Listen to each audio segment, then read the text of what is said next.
আজকে যেটা সবচেয়ে বড় আকর্ষণ ছিল সেটা হচ্ছে যে বাংলাদেশের জাপানের যে হিউম্যান রিসোর্সের উপরে একটা সেমিনার।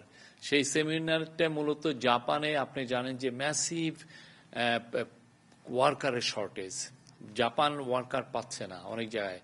তারা যেটা ওদের প্রজেকশন করেছে যে তারা এই জাস্ট আগামী 5 বছরেই তাদের 8.2 মিলিয়ন ওয়ার্কার লাগবে, এবং যেটা 2040 পর্যন্ত লাগবে 11 মিলিয়ন। তো এই যে এত বিশাল সংখ্যক যে ওয়ার্কার, ওরা কোথায় পাবে? আগে যেটা হতো যে জাপানে ইন্দোনেশিয়া আসতো, জাপানে ভিয়েতনাম থেকে লোক আসতো, জাপানে মায়ানমার থেকে, এইটা তিনটা ছিল হলো মোস্ট ইম্পর্টেন্ট সোর্স যারা এখানে এসে কাজ করতো। কিন্তু যেটা হচ্ছে যে ইন্দোনেশিয়ার ইকোনমি খুব ভালোভাবে বুমিং হচ্ছে, ফলে ইন্দোনেশিয়া থেকে লোক এই জাপানে আসাটা অনেকটা কমে এসছে। একইভাবে ভিয়েতনামেরও ইকোনমি বুমিং, ভিয়েতনাম থেকে ওয়ার্কার আসছে না। বাকি ছিল মায়ানমার, কিন্তু মায়ানমারের যেটা হয়েছে যে ওইখানে একটা সিভিল ওয়ার হচ্ছে বলে মায়ানমার থেকে অনেকেই যাচ্ছে না, ওদের অনেক ধরনের স্যাংশন ওরা ফেস করছে। তো এখন মূলত জাপানে ওয়ার্কার আসতেছেন হচ্ছে নেপাল থেকে।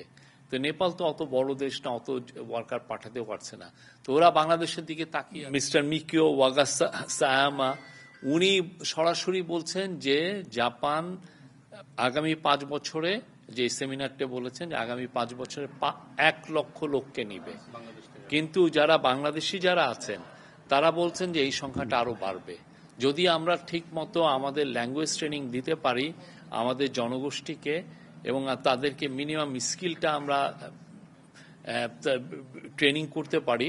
তাহলে আমরা আশা করছি যে এটার সংখ্যা বাড়বে, এবং এটা একটা ফ্লাড গেটের মতো ওপেন হবে। এটা আমাদের জন্য একটা বিশাল অপরচুনিটি, এবং সেটার জন্য প্রফেসর ইউনূস বলে অলরেডি এই সফরের আসার আগে একটা টাস্ক ফোর্স উনি করে দিয়েছেন, এবং এটার জন্য যত কিছু করা দরকার, যত দ্রুত ল্যাঙ্গুয়েজ ট্রেনিং সেন্টার করা যায়, যত দ্রুত এই স্কিলস ট্রেনিং সেন্টার করা যায়, এটা করা হবে।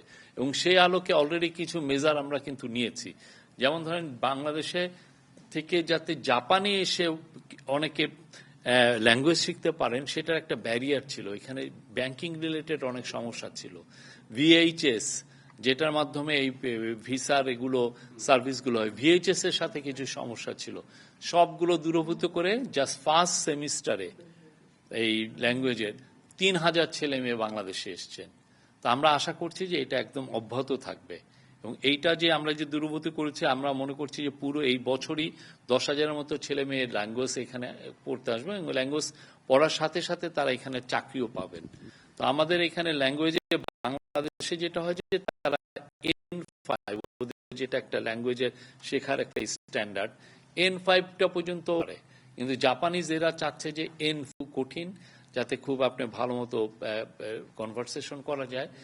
N4টা অ্যাচিভ করে যদি বাংলাদেশের থেকে আমরা পাঠাতে পারতাম, তাহলে এমনও হয় যে আমাদের লাখ লাখ ছেলে মেয়েকে পাঠানো যেত। কিন্তু এটা এত দ্রুত তো আর আমরা ল্যাঙ্গুয়েজ সেন্টার আমরা সেট আপ করে এটা করতে পারবো না। বাট প্রফেসর ইউনূস বলেছেন যে এটা নিয়ে সমন্বিত উদ্যোগ নেওয়া হবে, সরকারি এবং বেসরকারি সবাইকে উদ্বুদ্ধ করা হবে যে যাতে জাপানিজ ল্যাঙ্গুয়েজ সেন্টার বাংলাদেশে আরো প্রচুর হয়, ভালো ভালো জাপানিজ ল্যাঙ্গুয়েজ ট্রেনার আমরা তৈরি করতে পারি, যাতে এই সংখ্যাটা আমরা 1 লক্ষ না আগামী 5 বছরে এটা যাতে আমাদের 10 লক্ষ যদি হয়, 10 লক্ষ যদি আমরা পারি, এটা অলমোস্ট ইম্পসিবল, বাট আমাদের চেষ্টাটা থাকবে। প্রফেসর ইউনূস বলেছেন এটার চেষ্টাটা আমাদের করতে হবে। এটা একটা ফ্লাড গেটের মতো আমাদের জন্য ওপেন হচ্ছে।